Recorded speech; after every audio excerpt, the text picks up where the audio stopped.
oq unni suvga chalsam buncha tamlik taom tayyorlig'ili bo'lganligini o'ylab boqmabdi ekanman. Amsi bugun biz birlikda tayyorlaylik. Ajrim uchun yurak berib gullarni avatib, meni qo'shib berishni unutmang. Oldi bilan qozonga suv quyib, bir qo'shiq tuz silib, suv qaynagandan keyin bir qacha un quyib, ekranda ko'rsatilgan bo'yicha cho'ki bilan tekshir aralashtirib olamiz. Ondan xamirni ambal taxtasiga ilib, qo'limiz bilan aralashtirib, xamir qilib yug'irib olamiz.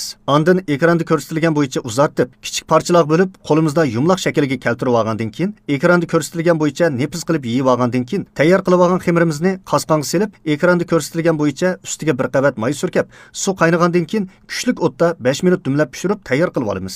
Ikkinchi qadamda quruq qachiga ushshaq to'g'ralgan samsaq, bir qo'shiq oq kunjut, qurtilgan loz silib, ustiga qizitilgan may quyib, bir qo'shiq shingchu, bir qo'shiq ochiq suv, bir qo'shiq oq shakar, ozroq tuz, ozroq jijing, shangyu, shaoson silib, tekshir aralashtirib tayyor qilib olamiz.